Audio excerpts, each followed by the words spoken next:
আল্লাহ আমাদেরকে দুনিয়াতে যতটুকু বিশা দান করেছেন অর্ধেক হায়াত শেষ, বাকি আছে আমাদের অল্প একটু। ভাইয়া ভাইয়া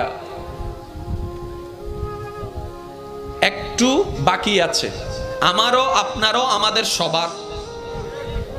মরার সময় অন্তত এমন কিছু রেখে যেন না যেন এলাকার মানুষ আপনার মৃত্যুর সংবাদটা শুনে আলহামদুলিল্লাহ বলে।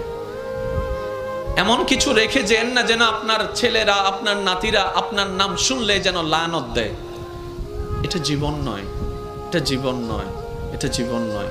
এমন একটা জীবন বানান যেন আপনার মৃত্যুর সংবাদটা শুধু আপনার পরিবারের মুখে চোখের মধ্যে মলিনতা আর অশ্রু আনবে না, শুধু আপনার আশেপাশে পরিচিতরা পর্যন্ত বলবে, আহ আফসোস, আজকে একজন নেককার বান্দাকে হারিয়ে ফেলেছি, আজকে একজন মায়ার মানুষকে হারিয়ে ফেলেছি, আজকে একটা মমতার মানুষকে হারিয়ে ফেলেছি। যেভাবে সিদ্দিকে আকবরের দুনিয়ার থেকে যাওয়ার পরে জগৎ কান্না করেছে, ফারুকে আজম যাওয়ার পরে জগৎ কান্না করেছে, ওসমান ও আলী যাওয়ার পরে জগৎ কান্না করেছে, ইমাম হোসেন কারবালায় শহীদ হওয়ার পরে 2022 সালে চট্টগ্রামের মানুষ পর্যন্ত কান্না করছে। আল্লাহু আকবার।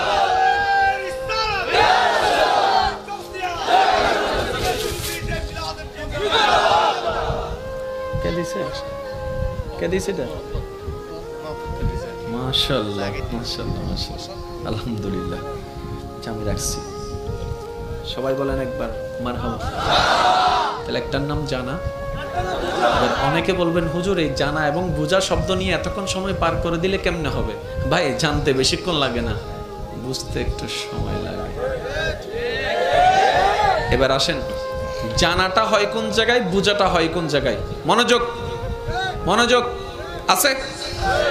এবার আগে একটা কথা আমি শুনতে চাই, ওলামায়ে কেরাম এবং মুরব্বীরা যারা স্টেজ আছেন আপনারা কেউ রেসপন্স দিবেন না, শুধু আমার ভাই যারা আছেন রেসপন্স দিবেন। সফল হতে চান না ব্যর্থ হতে চান? আরেকটু জোরে। কবর কি অন্ধকার বানাতে চান না আলোকিত বানাতে চান? হাসরে কি বেইজ্জত হতে চান নাকি ইজ্জত পেতে চান? জাহান্নাম পেতে চান না জান্নাত পেতে চান? আর এই সবগুলা পাওয়ার জন্য একজনকে খুশি করতে হবে, তিনি কে? সুতরাং আল্লাহকে যদি খুশি করতে মনেই চায় তাহলে কিছু কাজ করতে হবে, কিছু কাজ বাদ দিতেও হবে। এমনি তার হবে না, কিছু কাজ করতে হবে, কিছু কাজ বাদ দিতে হবে। এবার আসেন, জানা আর বুঝা। আমরা জানি কোন জায়গা থেকে আর বুঝি কোন জায়গা থেকে, এই জিনিসটা একটু আইডেন্টিফাই করার দরকার। আচ্ছা আচ্ছা, এটা কি? আমি তো কিচ্ছু বলি না, আপনারা বললেন সবাই মোবাইল, কিন্তু কেউ এটাকে লাইট বললেন না কেন? শুনুন, এই জিনিসটা সর্বপ্রথম যখন আপনি দেখেছেন জীবনে, কখন দেখেছেন আপনার মনে নাই, কিন্তু যখনই দেখেছেন চিনেছেন, এটাকে মোবাইল নামে আপনি চিনেছেন, পরিচয় করনেওয়ালা মোবাইল নামে পরিচয় করায় দিয়েছিল। ওই দিন থেকে আপনার চোখের ক্যামেরা সেটাকে ছবি তুলেছিল। ওই চোখের ক্যামেরাটা ছবি তোলার সাথে সাথে সেটা মেমোরি কার্ডে সেভ হয়েছে, আর মেমোরি কার্ডে সেভ হওয়ার সময় এখানে লেখা ছিল মোবাইল। সেজন্য আপনার ব্রেন যতদিন ঠিক থাকবে আপনাকে জিজ্ঞেস করার সাথে সাথে আপনি মোবাইল বলবেন। যেদিন এটা নষ্ট হয়ে যাবে, যখন সব সফটওয়্যার সবগুলো আউলা জাউলা হয়ে যাবে, মেমোরি কার্ড যখন ফরম্যাট হয়ে যাবে, সেজন্য পাগলকে বললে পাগলে চিনে না, কই মোবাইল দেখাইলে সে বলে যে লাইট, লাইট দেখাইলে বলে মাইক্রোফোন, মাইক্রোফোন দেখাইলে বলে বলি গড়ি। ব্যাপারটা কি? কারণ ওখানে সিস্টেম সবগুলা নড়ে গিয়েছে। মনে রাখবেন ভাইয়েরা, জানাটা হয় এখানে, জানাটা সেভ হয় ব্রেইনে, বুঝাটা আসতে হয়। আরেকটু জোরে বলেন না রে ভাই। জানাটা হয় এখানে, এটা আমার নয় সবার। জানাটা হয় এখানে, বুঝাটা হয় এখানে। এবার সমাজ অসুন্দর হচ্ছে মানুষের কারণে, পরিবার অশান্তি হচ্ছে কোনো না কোনো মানুষের কারণে। কি নষ্ট হয়ে গেল মানুষটার? হাত বলে যে না, নাক বলে যে না, বলে যে মনটা নষ্ট হয়ে গিয়েছে, মনটা নষ্ট হয়ে গিয়েছে। এই মানুষটার মনটা যদি সুন্দর হয়, সব কিছু সুন্দর হয়। মাকে জানলাম, বাবাকে জানলাম, স্বামীকে জানলাম, স্ত্রীকে জানলাম, বড় ভাইকে জানলাম, ছোট ভাইকে জানলাম, ন্যায় কি জানলাম, অন্যায় কি জানলাম, ভালো কি জানলাম, খারাপ কি জানলাম। পারি না কেন? বলে যে মন থেকে বুঝাটা হয় নাই, মন থেকে বুঝাটা হয় নাই। যখন আপনার জানাটার সাথে মনের বুঝাটা চলে আসবে, আপনি তখন বুঝতে পারবেন আপনার জান্নাত। আপনার মাকে দেখলে শুধু মা মনে হবে না, মনে হবে একটা জান্নাত আসতেছে, জান্নাত আসতেছে, জান্নাত আসতেছে। বাবাকে দেখলে মনে হবে না বাবা আসতেছে, মনে হবে জান্নাতের দরজা দাঁড়ায় আছে। সুবহানাল্লাহ। আল্লাহু আকবার। এবার একটু খেয়াল করবেন, ভালোবাসা ছাড়া সংসার হয়? আপনারা যেটা বলবেন আমি সেটা নিয়ে আগাবো। ভালোবাসা ছাড়া সংসার হয়? ভালোবাসা ছাড়া পরিবার টিকে? ভালোবাসা ছাড়া আপনার ব্যবসা টিকবে? ব্যবসার প্রতি যদি আপনার ভালোবাসা না থাকে শেষ। কারণ 9টার দোকান আপনি খুলবেন 3টায়, কাস্টমার একটা আসছে, আপনার ওই বোরিং লাগছে, ব্যবসা ব্যবসা তাহলে ভালোবাসা ছাড়া ব্যবসা টিকবে? আপনার যে চাকরি করেন সে চাকরির প্রতি আপনার যদি ফিলিংস কাজ না করে, চাকরিতে যাওয়ার ইচ্ছা থাকবে না, না গেলে 3-4 দিন আপনার চাকরি শেষ। তাহলে ভালোবাসা ছাড়া চাকরি টিকবে? জোরে বলেন না, ভালোবাসা ছাড়া চাকরি টিকবে? আপনাদের ঘরে যারা রান্না বান্না করে আপনাদের জন্য, আজকে গিয়ে ওনাকে একটু জিজ্ঞেস করবেন, ও মা, ও বউ, ও বোন, এই যে গরমকালে তুই গরমের মধ্যে তুই যে আগুনের সামনে বসে রান্না করিস, তোর কি কষ্ট হয় না? এত কষ্ট তুই সহ্য করিস কেন?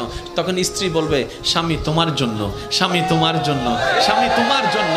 মা বলবে, সন্তান তোদের জন্য করি, তোদের জন্য করি। বোনে বলবে, ভাই তোদের জন্য করি, কারণ আমি তোকে এখান থেকে ভালোবাসি, এখান থেকে ভালোবাসি। ওই ভালোবাসার যখন অনুভব হয়, গরম আর গরম লাগে না, গরমের উপরেও শক্তিশালী হয়ে যায় ভালোবাসা। এবার আমি আওয়াজ দিব, সবাই আমাকে ফুল ভলিউমে আওয়াজ দিবেন। ভালোবাসা ছাড়া সংসার টিকে, ভালোবাসা ছাড়া পরিবার টিকে, ভালোবাসা ছাড়া ব্যবসা হয়, ভালোবাসা ছাড়া চাকরি হয়, ভালোবাসা না থাকলে পড়ালেখা হয়, ভালোবাসা না থাকলে কোনো কিছু হয়। তাহলে ভালোবাসা না থাকলে নামাজ কিভাবে হবে? ভালোবাসা না থাকলে রুকুটা কিভাবে হবে? ভালোবাসা না থাকলে সিজদা কিভাবে হবে? তাই তো নবী রাহমাতুল্লিল আলামিন বলছেন, নবী রাহমাতুল্লিল আলামিন বলছেন, বান্দা যখন সিজদায় যায় কপালটা তার মাটিতে লাগে না, রহমানের দরবারে গিয়ে লাগে। আফসোস আমাদের জন্য সেই সিজদাকে না বুঝার কারণে।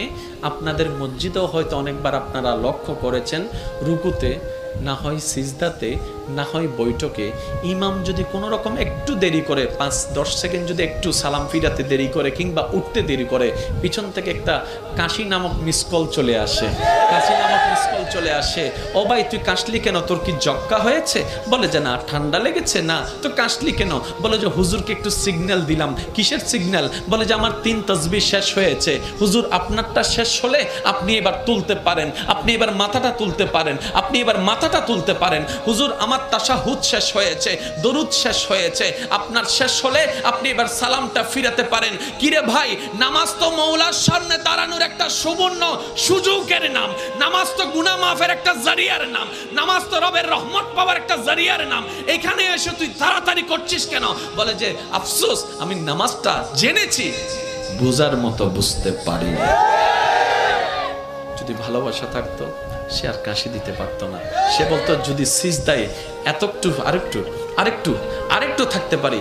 এক পর্যায়ে সে বলতে বাধ্য হবে, মওলা মরণ তো একদিন না একদিন হবে, আমার মরণটা না হয় এমন অবস্থায় দিও যেন আমার কপালটা তোমার দরবারে সিজদা অবস্থায় থাকে। মওলা আমার কপালটা তোমার দরবারে সিজদা অবস্থায় থাকে। আমার জবান থেকে বের হবে সুবহান রাব্বিয়াল আলা, সুবহান রাব্বিয়াল আলা, সুবহান রাব্বিয়াল আলা। আমি বান্দা তোমার প্রশংসা করতেই থাকবো, ওই মুহূর্তে যেন আমার জানটা তোমার দরবারে চলে যায়। সুবহান। ভালোবাসা ছাড়া কিচ্ছু হবে না। এবার আপনি মানেন না মানেন, এবার নিজেকে প্রশ্ন করুন, তর্কের দরকার নাই। নামাজের প্রতি কার ভালোবাসা কেমন এবং সে ভালোবাসার মূল কারণ কি? কারণ দুইটা, কারো ভালোবাসা জান্নাত, কারো ভালোবাসা রহমান। কিন্তু আমাদের বেশিরভাগের ভালোবাসা যদিও থাকে সেটা হচ্ছে অনলি ফর জান্নাত, অনলি ফর, জোরে বলেন। এটা আপনাদের অনেকের মাথায় বসে নেই, একটু পরে আপনারা নিজেরাই বুঝতে পারবেন। বললাম না আজকে 50-50, আমি করব 50, বাকিটা আপনারাই সামলাই নিতে পারবেন ইনশাআল্লাহ। স্যার দেখি একবার যার যত শক্তি আছে মহব্বত নিয়ে একবার দরুদ শরীফ পড়েন। আল্লাহুম্মা সাল্লি